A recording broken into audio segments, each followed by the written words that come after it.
Good afternoon. I'm Mallory, and today I'm going to be informing you on about SIDS. SIDS stands for Sudden Infant Death Syndrome. SIDS usually occurs in children under the age of 1. When I was a baby, I had sleep apnea, which is a form of SIDS, and I was on a monitor in the hospital, and then I had to bring a monitor home as well, and I was on that until probably about age 1. The causes of SIDS, if the baby is in a bed and the bed is too soft, they can get smothered. Or pillows can smother them. You should never have pillows in the bed with the baby. Overlay, never have the child in the bed with you because you could roll over. That's usually why the doctors say don't let them sleep with you. Wedging and entrapment, which means if they get their head stuck between the mattress or the wall, or the mattress and a piece of furniture, or if they sleep in a chair, they get their head wedged in between the armrest and the side of the chair. Strangulation, when they're in a crib, make sure the crib rails on the side are no more than 2 3/8 inches apart. That way their head doesn't fit through it and it strangles them. That would not be good. There's 3 reported causes about infant deaths, SIDS being the leading cause. Of 4,200 about is the deaths each year in the United States, half of those being SIDS. Some of those are unknown, and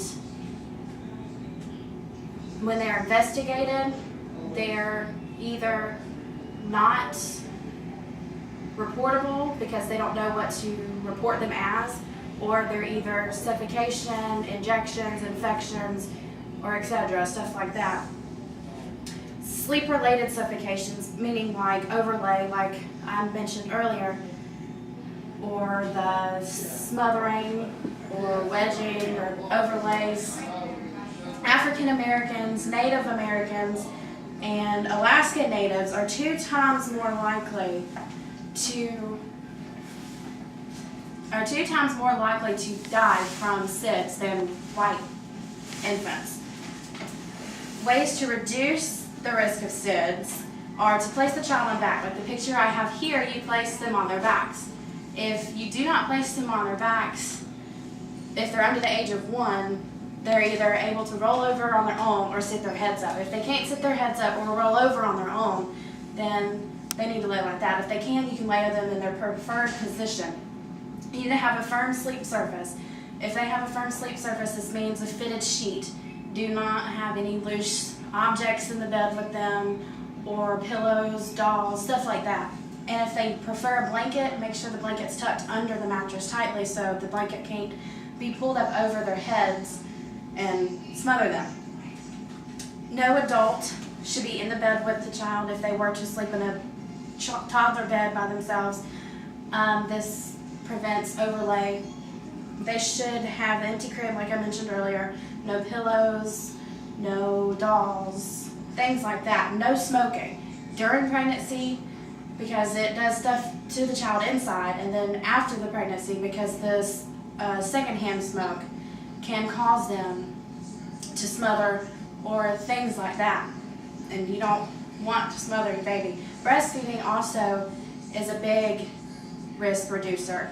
Breastfeeding gives out more nutrients and things, and no strings on their pacifier. If the infant takes a pacifier, please don't have a string on it because that can get around the neck and strangle them. Also, when they're asleep, do not allow them to get too hot.